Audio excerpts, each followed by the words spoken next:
हरियाणा सरकार द्वारा rule 134A को ख़त्म करने के बाद अब प्रदेश में आरटीई को लागू किया गया है और सरकार द्वारा जारी किए गए आदेशों के बाद अब निजी स्कूलों में 10% की बजाय 25% गरीब व मेधावी बच्चों को एडमिशन मिल पाएगा। जहां एक और सरकार द्वारा जारी किए गए लेटर के बाद शिक्षा विभाग के अधिकारियों ने अपनी तैयारियां शुरू कर दी हैं, तो वहीं दूसरी तरफ हरियाणा प्रोग्रेसिव स्कूल कॉन्फ्रेंस के प्रदेश प्रवक्ता सौरभ कपूर ने जारी किए गए लेटर में खामियां बताते हुए एडमिशन देने से इनकार किया है। फिलहाल यह कहने में कोई गुरेज नहीं कि आने वाले दिनों में एक बार फिर गरीब बच्चों को मुफ्त शिक्षा के नाम पर बनाए गए इस कानून को लेकर स्कूल संचालक व सरकार आमने सामने होगी और कहीं ना कहीं फिर अभिभावकों को परेशानियों से दो चार होना होगा।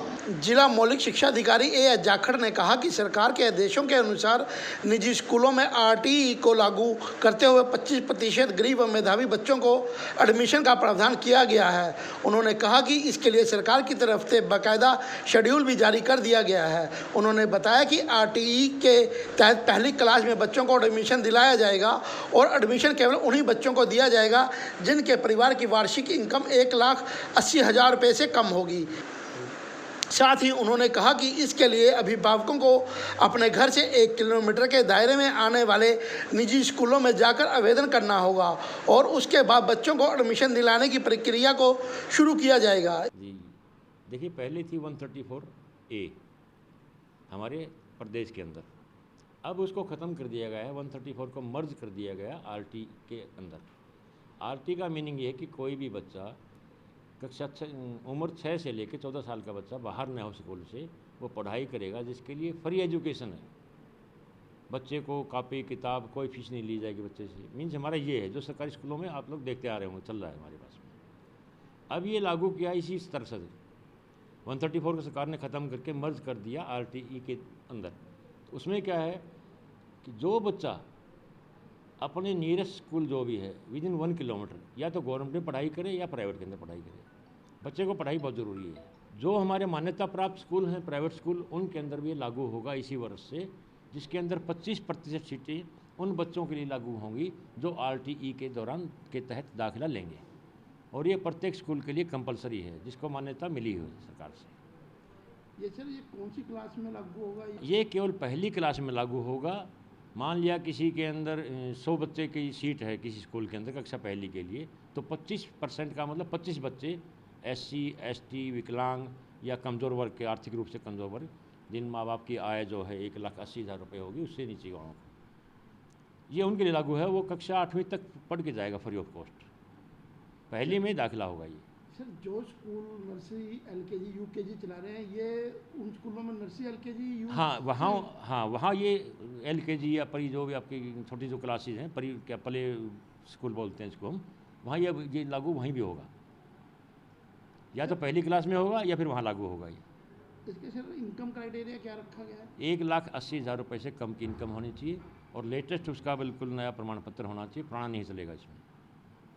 PPP का हो या अपना SDM तहसीलदार जो भी अथॉरिटी देती है, कॉम्पिटेंट अथॉरिटी, उसका बिल्कुल नया बना होना चाहिए। सर, इसकी इम्प्लीमेंटेशन को लेके कोई स्कूल वालों से बात हुई है कि वो किसको एडमिशन? नहीं, अभी परसों ये लेटर आया, कल मैं पंचकुला मीटिंग में था, तो आज मैंने आदेश कर दिए हैं सभी खंड शिक्षा अधिकारियों के अपने अपने ब्लॉक के अंदर वो सुनिश्चित करेंगे। और इसका एक वहाँ से वो भी आया हमारे पास डायरेक्टरेट से कि 26 अप्रैल तक बच्चा या माँ बाप अपनी एप्लीकेशन जमा करा सकता है स्कूल के अंदर। ये हम अखबार में दे रहे हैं, आपके थ्रू भी हम बात कर रहे हैं ताकि समाज जागरूक हो, आम जनता को या आम बच्चों को लाभ मिले। इस बारे में अखबार के अंदर भी निकलवाएंगे। लॉटरी का जो पहले ड्रा होगा ये 25 के बाद में होगा। 29/4 को एक फर्स्ट ड्रा होगा। अगर बच्चे ज़्यादा हैं वहाँ पर ड्रा नहीं होगा तो बच्चों का दाखिला ऑटोमेटिक होता रहेगा उसमें। इसके लिए 14 जून तक ये प्रक्रिया चलती रहेगी। इस टाइप से अप्रैल से लेके और 14 जून तक ये प्रक्रिया चलेगी स्कूलों के अंदर। सर, स्कूल वालों की 134A को लेकर भी एक विवाद रहा है कि हमें रीइंबर्समेंट नहीं दी जाती। इसकी रीइंबर्समेंट को लेकर सरकार के क्या आदेश हैं? अभी इस बारे में कोई वो नहीं है मेरे पास में। सरकार विचार कर रही है कितना दिया जाएगा। 134A की बताता हूँ आप लोगों को। जो कहते हैं ज़्यादा इनकम वाले स्कूल हैं, बड़े बड़े बोलते हैं इसको आम भाषा के अंदर, जिन स्कूलों की ज़्यादा इनकम थी, उन्होंने मना कर दिया था कि हम लेंगे नहीं, क्योंकि सरकार ने 200 रुपये, 300 रुपये, 400 रुपये देने की कोशिश की थी कि पर बच्चा रिम्बर्समेंट कर दिया जाएगा पर मंथ के। काफ़ी स्कूलों ने मना कर दिया, हम नहीं लेंगे। फिर वो कहते हैं कि हमें तो जो हमारी फ़ीस है उस प्रकार से दिया जाए। अब फीस किसी स्कूल की 40,000 हो सकती है, किसी की 4,000 हो सकती है, किसी की 10,000 हो सकती है। वो एक सरकार देखेगी क्या किस लेवल के ऊपर रिम्बर्समेंट किया जाए बच्चों का, वो सरकार के विचाराधीन है, वो काम करें। अम्बाला के अंदर केंद्रीय विद्यालय चलते हैं जी, और भी कई यहाँ पे आर्मी सेंटर के स्कूल स्कूल आर्मी स्कूल है, क्या ये आरटी उन स्कूलों पे भी इम्प्लीमेंट उनके बारे में हम बातचीत करेंगे, मंगाएंगे ऊपर से लेटर कि क्या उन पर लागू होगा या नहीं होगा, क्योंकि वो केंद्रीय विद्यालय से वहाँ से आते हैं, सेंट्रल गवर्नमेंट के अंडर में आते हैं, वो डायरेक्ट हमारे अंडर नहीं आते। तो इस बारे में बातचीत करेंगे सरकार से, हम निदेशालय से गाइडलाइन मांगेंगे, मार्गदर्शन मांगेंगे कि क्या वहाँ लागू किया जाएगा, नहीं भी होगा। एचपीएससी के प्रदेश प्रवक्ता सौरभ कपूर ने कहा कि उन्होंने कभी भी बच्चों को मुफ्त पढ़ाने का विरोध नहीं किया, वह हमेशा सरकार की पॉलिसी और बनाए गए नियम का विरोध करते रहे हैं। सौरभ ने कहा कि सरकार ने आरटीई को लागू कर दिया है, लेकिन अभी तक इस संबंध में स्कूल संचालकों से किसी तरह की कोई बात नहीं की है। उन्होंने कहा कि रूल 134A का विरोध भी केवल इसी कारण हो रहा था क्योंकि उसे लागू करने की प्रक्रिया गलत थी। स्कूल संचालकों को रीइंबर्समेंट कम दी जा रही थी। वहीं आरटीई को लागू किए जाने की बात कही जा रही है, लेकिन अभी तक स्कूलों को यह नहीं बताया गया कि आखिर रीइंबर्समेंट कितनी होगी और कैसे दी जाएगी। सौरभ ने स्पष्ट शब्दों में कहा कि जब तक सरकार स्कूल संचालकों से बात करते हुए कुछ बिंदुओं को स्पष्ट नहीं करती, तब तक आरटीई के तहत मुफ्त एडमिशन दे पाना संभव नहीं। आरटीई जिस तरीके से 134 से लागू हुई थी यहाँ पे और हम लगातार उसका विरोध कर रहे थे और कानूनी लड़ाई भी हमने लंबी लड़ी, वहाँ हमें बच्चा पढ़ाने में कभी दिक्कत नहीं थी। 134 में हमारा बार बार यही अनुरोध रहा था कि इसका जो मैकेनिज़्म है वो ठीक किया जाए, जो नियम कानून जो लागू किए गए, चाहे इनकम सर्टिफिकेट को लेके किया हो, टेस्ट को लेके किया हो या और बाकी चीज़ों को लेके किया हो, वो सारी चीज़ें ठीक होनी चाहिए।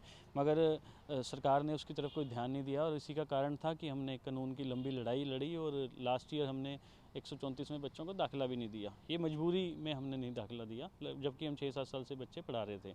अब आरटीई की एक नोटिफिकेशन जो है सरकार द्वारा जारी कर दी गई है। सिर्फ नोटिफिकेशन के बिहाफ पे इतना बड़ा जो ये कार्य सरकार ने किया है वो नहीं चलेगा। हम बार बार कहते हैं कि एसोसिएशन हैं जहाँ बच्चों ने पढ़ना है, उनकी राय लिए बगैर अगर कोई भी नोटिफिकेशन, कोई भी कानून बनाया जाता है तो वो सरासर गलत है। हमें बच्चा पढ़ाने में कभी कोई दिक्कत नहीं। आरटी 15-18 स्टेटों में पहले भी लागू हुई हुई है। अगर सही तरीके से आरटी लागू की जाती है हमें उसमें कोई दिक्कत नहीं है। मगर अगर ऐसे ही आनन फानन में फैसले लिए गए और नोटिफिकेशनें या चिट्ठियाँ जारी होती रही तो हम कड़ा विरोध करेंगे। हम एडमिशन इस बार भी नहीं देंगे बच्चों को।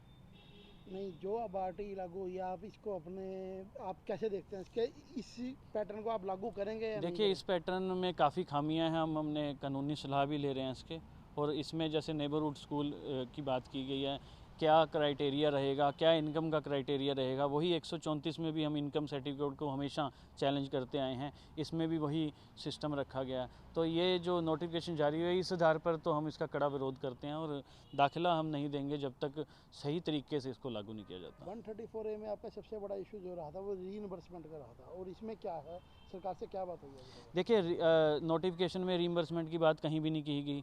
हम सरकार को कह रहे हैं कि पहले हमें बुलाएं, हमें बताएं कि रीइंबर्समेंट कितनी दी जाएगी। और लगभग जो 1 लाख बच्चा 134 में ऑलरेडी पढ़ रहा था 6-7 सालों से, उसकी रीइंबर्समेंट की बात भी अभी तक फैसला नहीं हो पाया और आगे आरटीई लागू करने की तैयारी कर रही है सरकार।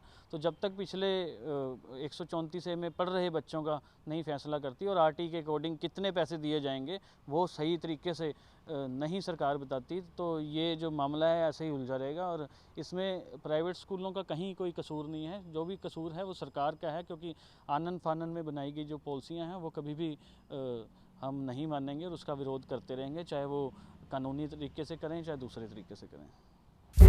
Admission open in NCC Senior Secondary School, Narayangarh Road, Ambala. Fabulous offer, free admission for first to 50 girls. Students, fabulous activity room, smart class, modern science lab, high-tech computers lab, best sports activity, basketball, skating, boxing, football, handball, kho-kho, kabaddi. Transport facility also available. For admission, please visit NCC Senior Secondary Model School, Narayangarh Road, Ambala. पिछले 23 सालों से अंबाला में लगातार काम कर रहा आपका अपना Chandigarh beauty palace and training institute अब नए अंदाज में देगा आपको सेवाएं। नई बिल्डिंग और नए पते पर अब Chandigarh beauty palace sector 7 urban street Ambala city SDO 108109 near काका चाट भंडार एंड वीटा बूथ पर देगा अपनी सेवाएं। बुकिंग के लिए संपर्क करें 7206006006 9354175770 72066606660।